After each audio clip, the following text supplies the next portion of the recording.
ऐसी बड़ी खबर सामने निकल के आई है जिसका असर भारतीय शेयर बाजार पर पड़ता हुआ दिखाई दे सकता है। इस खबर के चलते क्या निफ्टी 24,000 के लेवल को ब्रेक कर देगा? क्या निफ्टी दोबारा से 25,000 के लेवल को रिट्रेस नहीं कर पाएंगा? इसके बारे में हम पूरा डिटेल में आज एनालिसिस करने वाले हैं और साथ ही मैं आपको बताने वाला हूं कि वो कौन सी खबर है जो भारतीय शेयर बाजार को प्रभावित कर सकती है और इन्वेस्टर को यहाँ पे क्या स्ट्रेटेजी को फॉलो करना चाहिए। आज के इस वीडियो में मैं आपके साथ कुछ इंपॉर्टेंट पॉइंट बताने वाला हूँ कि निफ्टी का स्ट्रक्चर ब्रेकडाउन क्या हो सकता है, दूसरा साथ सऊदी अरामको पर अटैक का मार्केट पे रियल इम्पैक्ट क्या पड़ने वाला है, तीसरा ऑयल प्राइस और एनर्जी सेक्टर की इंपॉर्टेंट भूमिका भारतीय शेयर बाजार पे क्या असर डाल सकती है और शॉर्ट टर्म रिस्क पॉइंट और लेवल्स आपको क्या रखना चाहिए उस पर बात करेंगे। और इसके बाद हम निफ्टी के सपोर्ट और रेजिस्टेंस लेवल को लाइव चार्ट पे एनालिसिस करेंगे और ट्रेडर को आगे क्या करना चाहिए अगर आपकी पोजीशन शेयर बाजार में है और लाल निशान में फंसी हुई है तो आगे आप क्या स्ट्रेटेजी प्लान करना चाहिए उसके बारे में हम चर्चा करने वाले हैं। तो दोस्तों, मैं हूं विवेक मालविया, स्वागत करता हूं आपका स्टॉक बिज में। आज के इस वीडियो में मैं आपके लिए कुछ इंपॉर्टेंट पॉइंट लेके आया हूं जो आपको जानना बेहद इंपॉर्टेंट है और मैं आपके लिए मार्केट से जुड़े हुए रियल इंपॉर्टेंट अपडेट्स लेके आता हूं। जैसे कि मैंने संडे और सैटरडे कुछ शॉर्ट्स वीडियो पोस्ट किए थे जिसमें बताया था मैंने कि अगर आप मंडे मार्केट में एंट्री लेने वाले हो तो एंट्री करने से पहले आपको सावधानी रखना है, क्योंकि अगर आपने एक गलत डिसीजन लिया तो आपका सारा की सारा कैपिटल जो है वो रिस्क में जा सकता है। ठीक आज वैसे ही हुआ, मार्केट गैप डाउन ओपन हुआ और एक सीमित दायरे में फंस गया।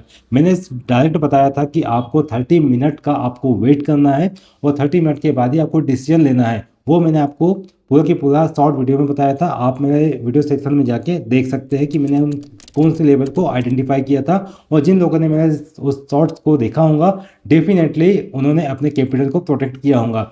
तो दोस्तों, ऐसी इन्फॉर्मेटिव जानकारी आपको मिलती है हमारे चैनल के माध्यम से। अगर आप चैनल पर नए हो या पहली बार आए हो तो चैनल को सब्सक्राइब कर लीजिए, बेल नोटिफिकेशन को ऑन कर लीजिए ताकि स्टॉक मार्केट का कोई भी अपडेट आपसे मिस ना हो और ऐसी इन्फॉर्मेटिव जानकारी जो आपके कैपिटल को प्रोटेक्ट कर सकती है वो आपको समय पर मिल सके। दोस्तों, आज दुनिया में एक बड़ी खबर सामने निकल के आई है जिसने तेल मार्केट से लेके भारत स्टॉक मार्केट तक को झकझोर करके रख दिया है। अब यहाँ पे बात आती है कि सऊदी अरामको जो दुनिया की सबसे बड़ी तेल रिफाइनरी कंपनी जिसका नाम है रास तनूरा रिफाइनरी पर ईरान ने ड्रोन और मिसाइल से अटैक किया। अब इस हमले से का असर हमारे भारतीय स्टॉक मार्केट यानी कि निफ्टी पे भी देखने को मिला, यानी कि निफ्टी में हमें गिरावट देखने को मिली। अब एक बात यह है कि जैसे जैसे टेंशन बढ़ता है तो वॉलेटिलिटी जो है वो एक्सप्लोर होती जाती है और पैनिक से मार्केट उल्टा कर। क्या आप जानते हैं जब एनर्जी इंफ्रास्ट्रक्चर पे हमला होता है तो तेल कंपनी ही नहीं उछलती बल्कि ग्लोबल मार्केट की भावनाएं भी बदल जाती है। और आज मैं आपको बताऊंगा कि इसका सीधा impact Nifty, bank Nifty, Sensex और ऑप्शन मार्केट पे भी हमें देखने को मिला। आज मार्केट ओपन हुआ लेकिन मार्केट जो ओपन हुआ वो काफ़ी गैप डाउन ओपन हुआ और सारा दिन एक ही रेंज में मार्केट ने गुजार दिया।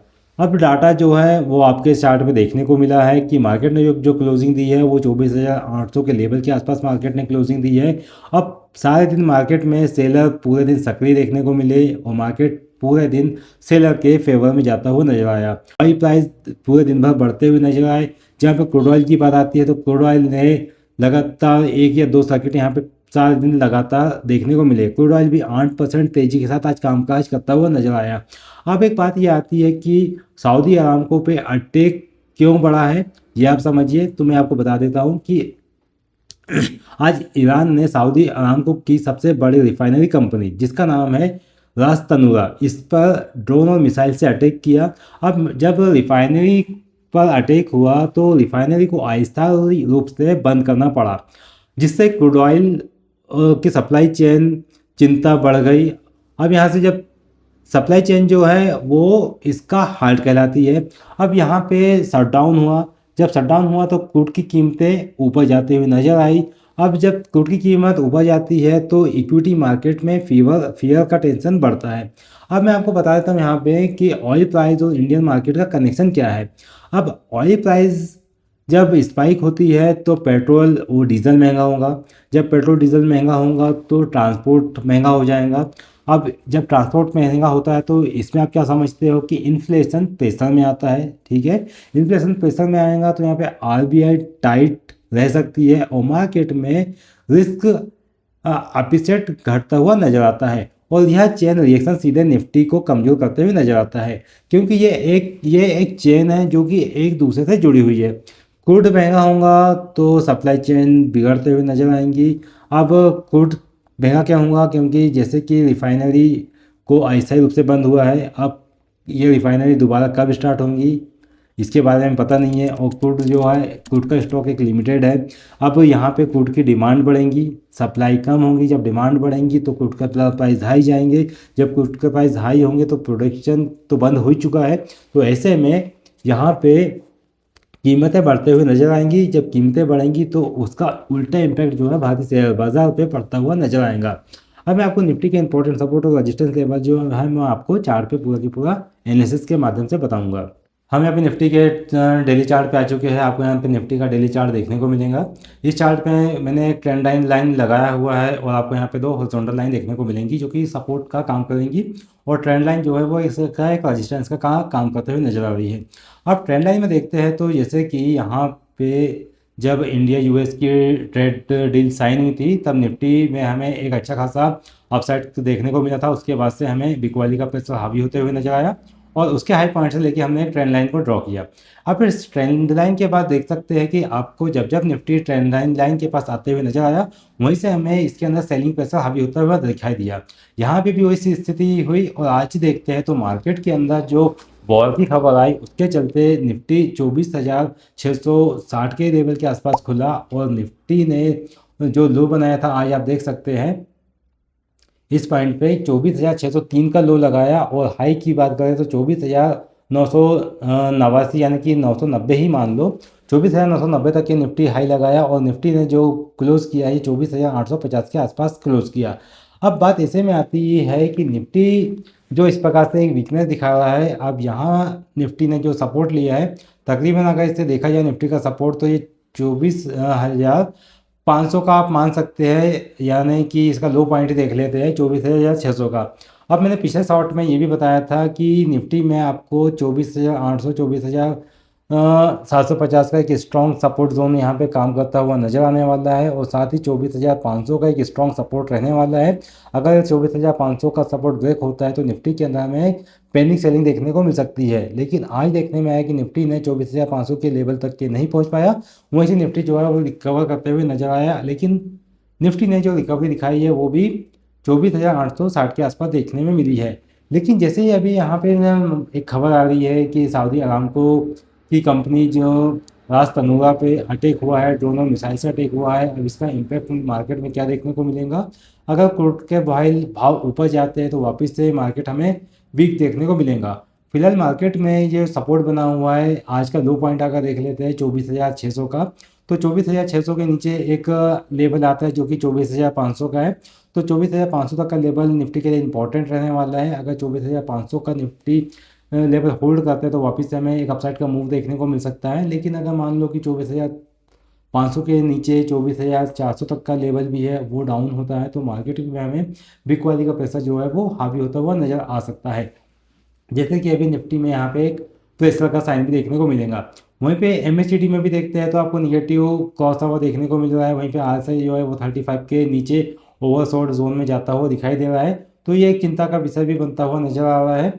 अब वैसे हम यहाँ पे 50 मिनट के चार्ट पे देख लेते हैं। तो 50 मिनट के चार्ट पे आपको देखने को मिलेगा कि जैसे कि मैंने बताया था कि आपको 30 मिनट का कैंडल को इम्पोर्टेंट सी देना है। जैसे कि 30 मिनट का कैंडल देखते हैं तो तकरीबन ये 25,000 के लेवल पे आता है।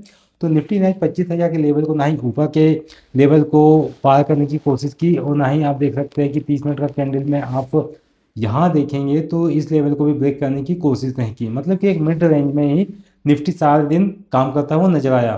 तो जिन लोगों ने कल के शॉर्ट वीडियो को इम्पोर्टेंसी दिया होगा और जिन्होंने उस शॉर्ट को देखा होगा तो वो मार्केट में अपने कैपिटल को प्रोटेक्ट करने में कामयाब रह पाए होंगे। दोस्तों, मार्केट में पैनिक में काम नहीं करना चाहिए। मार्केट में हमें डिसीजन में पे काम करना चाहिए। अब एक बात ये आती है कि जो लोग मार्केट में अपनी पोजीशन को लेके बैठे हुए हैं या जिनकी पोजीशन रिस्क में जा रही है तो उनके लिए मैं बताना चाहूँगा कि अगर मान लो कि आपने 1 लाख रुपए का सपोज मार्केट में इन्वेस्टमेंट किया है और अगर आपने 5,000 या 10,000 की पोजीशन ली हुई है तब तो आपकी पोजीशन जो है वो आपके अकॉर्डिंग आप उसका रिस्क को मैनेज कर सकते हैं। लेकिन जिन लोगों ने 1 लाख के ऊपर 1 लाख की पोजीशन ली है या किसी ने एमटीएफ में सौदे लिए होंगे तो उनकी पोजीशन जो है वो ज़्यादा रिस्क में जाती हुई दिखाई दे सकती है, या तो उनको अपनी पोजीशन अपने रिस्क के आधार पे मैनेज करना चाहिए। लेकिन अब मैं आपको बता दूं कि जिन लोगों ने इस प्रकार से अपनी पोजीशन ली है या कोई स्ट्रॉन्ग फंडामेंटल कंपनी में अपनी पोजीशन को लिखे बैठे हुए हैं, जिनका स्ट्रक्चर मजबूत है, तब उनको एक स्ट्रेटेजी ये भी फॉलो कर सकते हैं कि अगर स्टॉक उनको 10% या 20% गिरावट में मिलता है तो वो गिरावट में एवरेजिंग के बारे में प्लान कर सकते हैं, 20% की गिरावट में एवरेज कर सकते हैं। और जो वॉर की खबरें हैं ये न्यूज़ बेस होती है। अगर आपका डेटा स्ट्रॉन्ग है, आपका स्ट्रक्चर मजबूत है, तब आप अपनी पोजीशन को आगे लेके जा सकते हैं और आप अपने उनको एवरेज कर सकते हैं। सही पॉइंट पे एवरेज करना आपके लिए एक इम्पॉर्टेंट रहने वाला है। और एवरेज भी आप ऐसे पॉइंट पे कीजिए जहाँ पे मार्केट बाउंस लेने की संभावना है कि मार्केट यहाँ पे बाउंस ले सकता है, वापस से ऊपर आ सकता है। गलत पॉइंट पर अगर एवरेज लेंगे तो आपका और इसके यहाँ पे बढ़ता हुआ नजर आने वाला है। तो इस प्रकार से मार्केट में जो खबरें आती है, न्यूज़ की खबरें आती है, खबरें जो है आती है जाती है, लेकिन मार्केट जो है आपको हमेशा ही ऊपर देखने को मिलता है। तो पैनिक में आप अपनी पोजीशन को एग्जिट ना करें, बल्कि आप सही स्ट्रैटेजी को प्लान करें, सही स्ट्रैटेजी के साथ आप जाइए, तभी आप अपने कैपिटल को प्रोटेक्ट कर सकते हैं। क्योंकि मार्केट में जो स्मार्ट इन्वेस्टर है वो एंट्री लेता है, और जो कमज़ोर निवेशक है यानी जो रिटेल ट्रेडर है वो पैनिक में अपनी पोजीशन बेचता है। तो पैनिक में अपनी पोजीशन को ना बेचे, आप अपने मार्केट को आप होल्ड कीजिए और मार्केट में स्ट्रिक्ट स्टॉप लॉस डिसिप्लिन के साथ फॉलो कीजिए और मार्केट में आप आगे बढ़िए। आपका सही फैसला आपके कैपिटल को प्रोटेक्ट कर सकता है। और दोस्तों ऐसी इन्फॉर्मेटिव जानकारी आपको मिलती है हमारे चैनल के माध्यम से, तो चैनल को सब्सक्राइब कीजिए, बेल नोटिफिकेशन को ऑन करें ताकि स्टॉक मार्केट का कोई भी अपडेट आपसे मिस ना हो। और आप कमेंट करके बताइए कि निफ्टी में आपको आगे आने वाले समय में व्यू क्या लगता है, पॉजिटिव या नेगेटिव मार्केट का। आप अपना इंपॉर्टेंट व्यू देना ना भूलें और ऐसी इन्फॉर्मेटिव जानकारी के साथ आप हमारे साथ बने रहिए। मिलते हैं अगले नए वीडियो में, तब तक के लिए आप अपना ध्यान रखिए। अगर आपको कोई भी डाउट है, कोई भी क्वेश्चन है तो कमेंट करना ना भूलें। Thanks for joining. नमस्कार।